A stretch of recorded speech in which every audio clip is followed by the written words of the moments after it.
আমার স্ত্রী যখন তার মাত্র 27 বছর ছিল, যখন আমেরিকা নিয়ে যায়, এবং আমি যেখানে ছিলাম সেখানে সুপরিকল্পিতভাবে নিয়মতান্ত্রিক ভাবে বন্দীদেরকে মৃত্যুর চেয়ে কঠিন অভিজ্ঞতা দেওয়ার প্রক্রিয়া সেখানে চলছিল। প্রতি রাতে আমি ঘুমোতে যেতাম মানসিকভাবে তৈরি হয়ে, যে যখন তারা আমাকে হত্যা করবে আমাকে সময় দিবে না, বের করে মেরে ফেলবে। আজকে রাতে যদি আমাকে হত্যা করে, আমি সৃষ্টিকর্তার কাছে দোয়া করতে পারলাম আমার মৃত্যুর জন্য ইমানের সাথে। আর কিছু বলার দরকার নেই, একটু বলেন যে আমার পিতা কি বেঁচে আছে নাকি নাই, তার হায়াতের জন্য দোয়া করবো নাকি তার মাগফিরাতের জন্য দোয়া করবো? এটুকু অধিকার কি সন্তান জীবন নাই? তার পিতার ইচ্ছা ছিল যে আমার শেষ জানাজাটা আমি পড়াবো। আইনজীবী হিসেবে আমাদের কাছে এটা কোনো আশ্চর্য ছিল না যে যে বিচার প্রক্রিয়া তৎকালীন ফ্যাসিস্টরা শুরু করেছিল, এর পরিণতি কি হবে। বিচার শুরু হওয়ার আগে রায় পুরোপুরি নির্ধারিত ছিল, এবং আইনজীবী হিসেবে একাধিক মামলায় জড়িত থাকার কারণে আমি তৈরি ছিলাম যে আমার পিতার মামলায় তাই হতে চলছে যেটা শরীর শাসকরা নির্ধারিত করে রেখেছেন। কিন্তু এটুকু আমার অধিকার হয় না যে আমার পিতাকে কবে হত্যা পারবো, শেষ দেখার দিকে যেতে পারবো, যার জন্য আমি আমার পরিবারের সকলকে ছেড়ে দিয়ে তার এই লড়াইয়ের জন্য নিজেকে নিয়োজিত করেছিলাম। জীবনের শেষ মুহূর্তে তার বিদায় নেওয়ার অধিকারটুকু আমার নাই। তারা শুধু একটি কথা বলতো, আমাদের বলে দাম নাই, উপরের নির্দেশ। ঘন্টা পেরিয়ে দিন গেল, দিন পেরিয়ে সপ্তাহ, সপ্তাহ পেরিয়ে মাস, মাস পেরিয়ে 3 মাস, 6 মাস। অন্ধকার সের ভিতরে তারা চোখ বেঁধে রাখতে হাত করা পড়িয়ে হাত করা চামড়ার সাথে ঘষে সেখানে খাওয়া হয়ে গেল, পুষ বেরো শুরু করল। চোখ বেঁধে রাখতে রাখতে চোখের ভিতর থেকে চোখের কাপড় চোখের সাথে লেগে থাকতো, জানি না চোখে কি ইনফেকশন হয়েছে। সে সময় মনে মনে চিন্তা করতাম যে দেশের ভিতরে দেশের মানুষ কারোর সাথে এই ধরনের আচরণ করতে পারে, আমি যদি সেখানে না উপস্থিত থাকতাম আমাকে বলে আমি বিশ্বাস করতাম না। আমার দেশে সেটা সম্ভব নয় বলতাম। আমার মানুষ, আমার জনগণ, আমার নাগরিক আমার সাথে কাজ করবে, আমি বিশ্বাস করতাম না যদি আমাকে ওই জায়গা না হয়ে কেউ বলতাম। 8 বছর কারণ মাকে ঘুমতে হচ্ছে, এটা না জানি তার সন্তান কি বেঁচে আছে কি নেই। আমার স্ত্রী যখন তার মাত্র 27 বছর ছিল, যখন আমেরিকা নিয়ে যায়, 8 বছর তাকে স্কুলের বাচ্চাদের ফর্ম ফিল আপ করার সময় দেখতে হয় যে ফাদার পরিচয় কি, সে এখন কি করছে, কি লিখবে সেখানে, নিজেকে কি পরিচয় দেবে, বিবাহিত না বিধবা। ওর সন্তানদের, ছোট্ট সন্তানদের কাছে সবচেয়ে কঠিন প্রশ্ন ছিল তার ক্লাসের বাচ্চারা জিজ্ঞেস করতে হতো বাবা কোথায়। আমার কাছে মনে হতো যে আমাকে জীবন তো কবর দিয়ে দেওয়া হচ্ছে, আমার কাছে মনে হচ্ছে মৃত্যু হচ্ছে ভাব। এবং আমি যেখানে ছিলাম সেখানে সুপরিকল্পিতভাবে নিয়মতান্ত্রিক ভাবে বন্দীদেরকে মৃত্যুর চেয়ে কঠিন অভিজ্ঞতা দেওয়ার প্রক্রিয়া সেখানে চলছিল।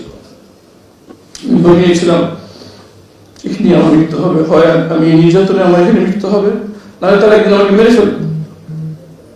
আমি কখন এই আশা কয়েক মাসে ছেড়ে দিয়েছিলাম যে হয়তো সরকার পরিবর্তন হবে। আমি আশা ছেড়ে দিয়েছিলাম, কারণ এই সরকার শুধু একটি সরকার ছিল না, তাদের পাশে ছিল একটি এই অঞ্চলের পরাশক্তি। পশ্চিমা বিশ্ব এখন তাদেরকে অনেক সাপোর্ট দিয়ে যাচ্ছে। আমি আশা ছেড়ে দিয়েছিলাম। প্রতি রাতে আমি ঘুমোতে যেতাম মানসিকভাবে তৈরি হয়ে, যে যখন তারা আমাকে হত্যা করবে আমাকে সময় দিবে না, বের করে মেরে ফেলবে। আজকে রাতে যদি আমাকে হত্যা করে, আমি সৃষ্টিকর্তার কাছে দোয়া করতে পারলাম আমার মৃত্যুর জন্য ইমানের সাথে। সকালে যখন ঘুম থেকে উঠতাম তখন সৃষ্টিকর্তার সাথে দোয়া করতে পারলাম আগামী 24 ঘন্টা যেন আমি এমনভাবে পালন করতে পারি যদি মৃত্যুর পরবর্তী জীবনে আমি উপকৃত হতে পারি। আবার রাতে বেলা মৃত্যুর জন্য তৈরি হয়ে ঘুমাতে যেতাম। 8 বছর ঠিক এভাবে পেয়েছে। প্রতিদিন গত বছর 6 আগস্ট ভোরে যখন তারা আমাকে বের করছে, আমি মনে করেছিলাম হত্যা করা। আমি মানসিকভাবে তৈরি হয়ে গেলাম। আমাকে যখন আমার তার ভিতরে চোখ বাঁধত, যে কাপড় দিয়ে সেটা খুলে গামছা দিয়ে চোখ বাঁধত, তাহলে আমি আরো নিশ্চিত হলাম যে আমার মৃত্যুর পর লাশ বুঝতে না পারে সরকারের কাছে বন্দী ছিলাম। কিন্তু অবাক দেখলাম যে আমাকে হত্যা না করে আমি আবার স্বাধীন আকাশের সামনে দাঁড়িয়ে আছি। তখন আমি জানি না যে বিপ্লব হয়ে গেছে, কারণ আমি ভিতর থেকে বুঝতেই পারতাম না বাইরে দিন না রাত। আমি মানুষকে পরিচয় দিতে ভয় পাচ্ছিলাম, আমার পরিচয়। যাই হোক, যখন প্রথম একজন পরিচিত মানুষ আমি পেয়ে গেলাম, সে আমাকে জড়িয়ে ধরে কেঁদে ফেললেন, বলল যে দেশ স্বাধীন হয়েছে, ভাইকেও ফেলে পেলাম। আমি খুব অবাক হয়ে জিজ্ঞেস করেছিলাম, দেশ স্বাধীন হয়েছে মানে? তুমি বলে যে তুমি জানো না? আমি না। উনি আমাকে টেনে নিয়ে তার অফিসের ল্যাপটপ খুলে তার পাশে বসে ভিডিও অন করে দিল।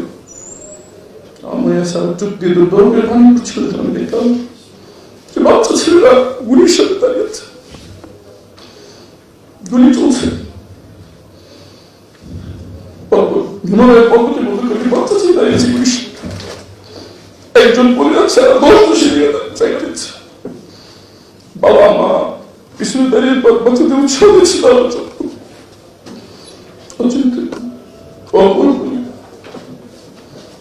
হাজার মায়ের কোল খালি হয়েছে আমাকে আমার মেয়ের মায়ের কাছে ফিরে যাওয়ার জন্য।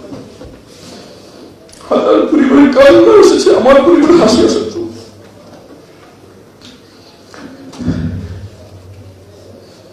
এই হাজার রক্তের বিনিময়ে আজকের এই নতুন স্বাধীনতা, যার জন্য আমি আপনার সামনে জীবিত অবস্থায় দাঁড়িয়ে আছি। মানুষের ন্যূনতম অধিকার, মানব অধিকারের জন্য এত কঠিন দাম দর দরকার ছিল না।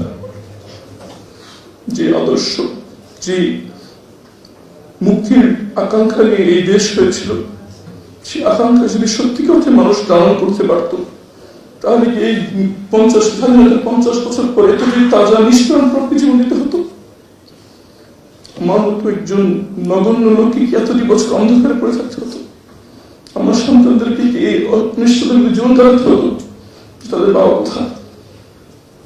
আমি শুধু আমার কথা বলছি না, আমি হাজারো হারিয়ে যাওয়ার স্বপ্নের কথা বলছি। আমি লক্ষ ধ্বংস হয়ে যাওয়া পরিবারের কথা বলছি। আমি বলছি এমন একটি বাংলাদেশ যার ব্যাপারে সবাই আশা হারিয়ে ফেলেছে। সবাই ধরে নিয়েছিল এই দেশ একটি পাপেট রাষ্ট্রে পরিণত হয়ে গেছে, আর একটি পরশক্তির ধীরে ধীরে একসময় তার পেটে ঢুকে যাবে। আলহামদুলিল্লাহ, আল্লাহর হাজার শুকরিয়া। মানুষ পরিকল্পনা করেন, কিন্তু সৃষ্টিকর্তার পরিকল্পনাই সর্বশেষ। যখন মানুষের সব আশা শেষ হয়ে গেল, তখন যাদের কাছ থেকে অনেকের পিতা মাতাও আশা করে না। একজন শহীদের পিতা আমাকে বলেছেন যে আমার ছেলেটা সকালে ঘুম থেকে বিছানা করতো না, আমি তাকে কোনদিন কাপড় ধুতে দিই নাই।